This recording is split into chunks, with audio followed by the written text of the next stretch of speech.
Remember that feeling as a kid? When you were certain your dog understood every word you said. I think we all wanted that to be real. Yeah, definitely. Well, today, we're diving into whether we might actually be closer to that fantasy than ever before, believe it or not. It's pretty amazing stuff.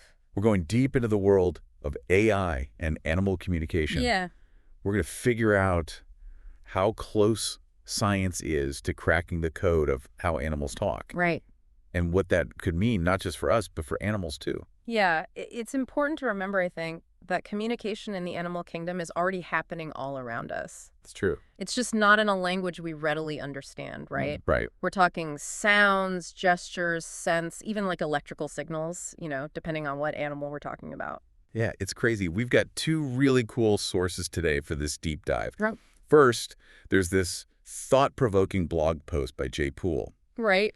and it basically argues that AI could be the key to understanding all these complex animal communication systems. Wow. And then we're going to bring in some clips from an episode of the TV show All. Oh, cool. This show is hosted by mathematician and author Hannah Fry. Great. And she actually, in one of her episodes, digs into the use of AI to understand animal language. Fascinating. Well, I mean, what's fascinating to me is that for a long time, humans have been trying to understand how animals communicate. Oh, yeah. But the data was always too large and too complex to really get a grasp on. Totally. AI might be able to finally process all of it, right? I think so, yeah. That's what's so exciting about this. It's true. This blog post talks about how researchers are using a type of AI called transformers. Okay. And they're using it to decode everything. Yeah. Whale songs, bee dances, Wow. I don't know, you name it. And you've probably heard of transformers because they're the tech behind GPT-4, things like that. Right, right. But it's not just that they can process a ton of data. Yeah. What makes these transformers so powerful is that they can map out relationships. Okay, so like how so? Okay, so imagine, like a galaxy. Yeah. Each star is a piece of information, Hmm. right?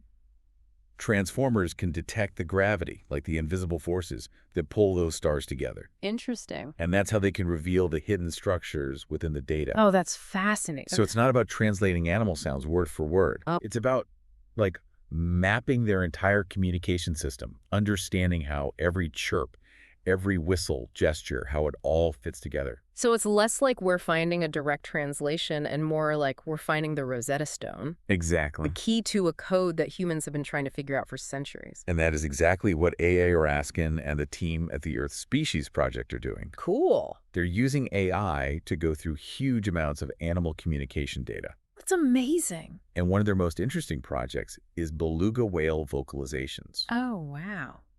Hannah Fry, in the All episode, describes these as sounding like a mix of like radio static and an alien modem. Have you ever heard that? I can only imagine. It's nuts. That's wild. What do they sound like? So these whales, they make these crazy, intricate series of clicks, whistles, these pulsed calls. Wow. And for decades, scientists had no idea what they were saying. Right, right. It was a mystery. But now, AI is starting to pick up on these patterns. Amazing. Almost like, predictive text, but for whale song. Wow. Like, it can predict what they're going to say. It's getting there. That's amazing. It's crazy to think, right? Yeah. Like, we might actually be able to understand whale song. Yeah, it's wild. But it also kind of freaks me out a little. Oh, yeah. Why? It's like, what if we screw it all up? I see what you mean.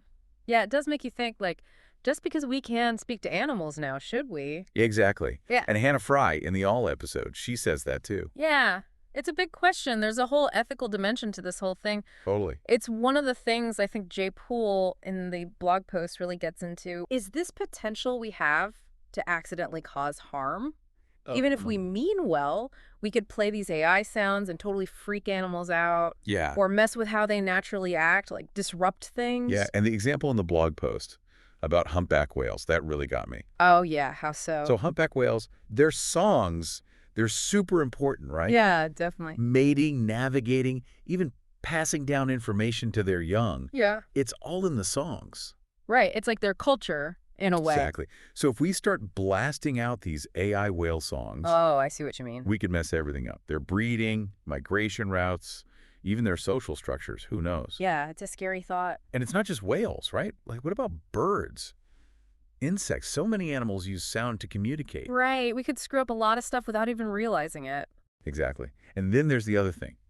exploitation. Like, what if this technology gets into the wrong hands, Oh, for sure. Like people using AI to, I don't know, control animals. Exactly. The blog post even mentions, like, factory farms using AI to manipulate animals, make them do what we want. Ugh, it's a horrible thought. It's scary stuff. It's like A.R. Raskin says we almost need, like, a Geneva Convention for how we talk to What animals. set of rules? Yeah. Yeah, like, we need to figure out the ethics now Mm, before it's too late. totally. Get ahead of it, right. But I don't want to be a total downer. Yeah. Because this AI stuff, it can also be really good for conservation. Oh, yeah, for sure. Like that example in the blog post about Lucy Kay and the elephants. Oh, yeah. In Kenya, right? Yeah. So she figured out that elephants are actually scared of bees. Did you know that? It's true. Kind of funny to imagine these massive elephants running from tiny bees. I know, right? But she used that to create these beehive fences. So smart. It's brilliant. Instead of putting up electric fences, or even worse, hurting the elephants, she found a peaceful solution. It's like saying, buzz off, elephants. This is our space. But in a way they understand. And it works. Just by listening to them, understanding their fear of bees, she helped both the elephants and the people. That's what's so cool about this whole thing. If Wow. we do this right, AI can help us be more empathetic, help us understand what animals need, what they're afraid of. Totally. It could change everything. But it also shows how important it is to be careful. Right. Just because we're starting to understand animals better doesn't mean we should, like, constantly be in their business. Right. Sometimes the kindest thing is to just listen and observe, you know? Let them be. It makes you wonder, right?